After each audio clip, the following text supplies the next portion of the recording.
Hello mga kalola, magandang hapon sa tanan. Ang mga pobris sa bislig di ang nga buhi in taon sa kalasangan.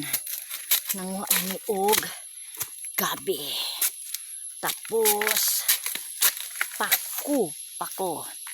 Pwede na mo sud anong usa ka semana kay layo man ni tapos amo ni siyang ibaligya para palit og bitsin og asin og ana akong mga kauban. Hello mga guys, dagon sa mo diha. Pura buyag nami diri sa kakawayanan na tag-anan ninyo mga guys kung saan na ilang gikuha. Amo po na ibaligya ang uban guys para nami pat bugas na libre na ang sudan, libre pa pangbali ng bugas.